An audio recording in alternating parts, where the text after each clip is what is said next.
नमस्कार दोस्तों। आज मैं जो ओमिक्रॉन का जो जो चर्चा चल रही है, जो कोरोना ओमिक्रॉन जो बढ़ रहा है, उस पर उसकी मैं भविष्यवाणी कर रहा हूँ, उस पर अपना विचार व्यक्त कर रहा हूँ। मैं आपको बता देना चाहता हूँ कि ओमिक्रॉन जो दक्षिण अफ्रीका से आया है, उसको कंट्रोल नहीं करने का कारण क्या हुआ कि दक्षिण अफ्रीका में वहाँ पे लोगों को वैक्सीनेशन नहीं किया गया। अमेरिका ने भी और यूरोप के प्रेशर में जो भारत का जो कोवैक्सीन था, उस पर जो WHO ने मंजूरी नहीं दी, इसी कारण वहाँ पे बहुत तेज़ी से वो ओमिक्रॉन बढ़ा। इस कारण उसके कारण फिर वो विश्व के हर देशों में, खास करके अमेरिका में इतना प्रभावित किया कि प्रतिदिन 10 लाख लोग पेशेंट आ रहे हैं।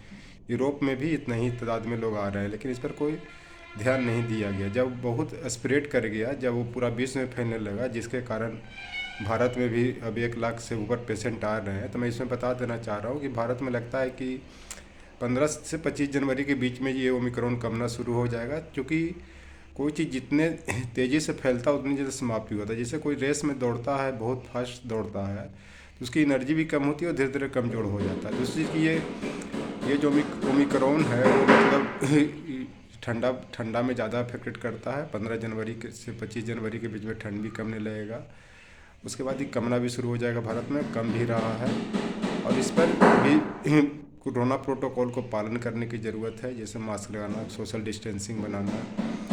उसके बाद फिर जो भी इसका प्रोटोकॉल है, सैनिटाइजर, ये सबको ये करना है, तभी ये कंट्रोल होगा। एक कहावत भी कि अंत भला तो सब भला। कहने का मतलब कि इन लोग शुरू में बहुत प्रिकॉशन लिए, सावधान लिए, वैक्सीनेशन करवाए, लेकिन ये लोग इस पर माने नहीं है। अब ये अंत भला का मतलब कि अंत में इन्होंने ध्यान नहीं दिया, इस कारण ये स्प्रेड किया। हालांकि जो बोल रहे हैं कि ज़्यादा नुकसान नहीं करेगा, नहीं, मैं यह कहना चाहता हूँ कि इतना लोगों का वैक्सीनेशन हो चुका है, इस कारण नुकसान नहीं करेगा ना। तो पहले तो इसमें बहुत सा नुकसान करने की क्षमता है, स्प्रेड करता है, तो उसको जो जो भी बॉडी का जो पार्ट्स होता है, चेस्ट, इस सब जो कफिंग का ही ज़्यादा असर कर सकता है। तो नुकसान तो कर, लेकिन वैक्सीनेशन इंडिया में फास्ट हो गया, इससे का नुकसान नहीं होगा। इसका रिकवरी भी तेज़ हो रहा है, इसका प्रभाव कम हो रहा है। मृत्यु कम होने का भी अधिक कारण वैक्सीनेशन ही है।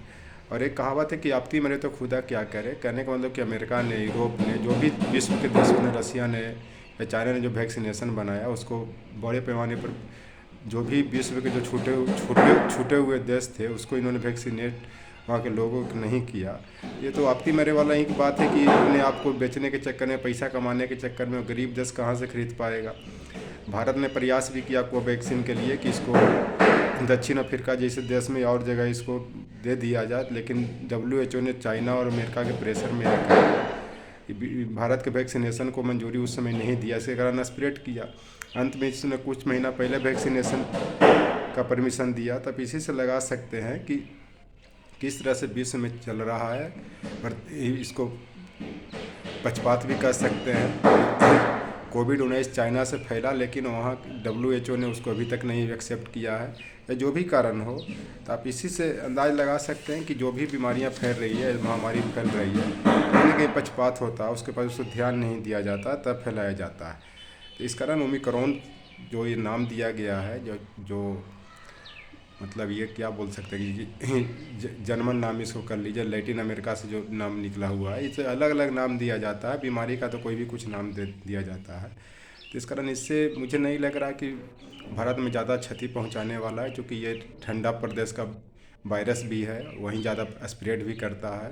अब भारत में अब 15 तारीख के बाद, जनवरी के बाद गर्मी बढ़ने लगेगी, तो कंट्रोल हो जाना चाहिए। वैक्सीनेशन और फास्ट करने की ज़रूरत है। सभी कोरोना प्रोटोकॉल को पालन करते हुए इसको सबको मिलजुल के हराने की ज़रूरत है, समाप्त करने की ज़रूरत है, तभी ये समाप्त होगा। इस पर घबराने की ज़्यादा ज़रूरत नहीं है, क्योंकि स्प्रेड कर रहा है तो ज़्यादा नुकसान नहीं कर रहा है, और लॉकडाउन कोई समाधान नहीं है। इसी को अगर सब मिलजुल करके अगर कोरोना प्रोटोकॉल को पालन करते हुए अगर इसको आगे बढ़ाया जाए, तो ये कंट्रोल हो सकता है। यही मुझे इस पर कहना है। Thank you.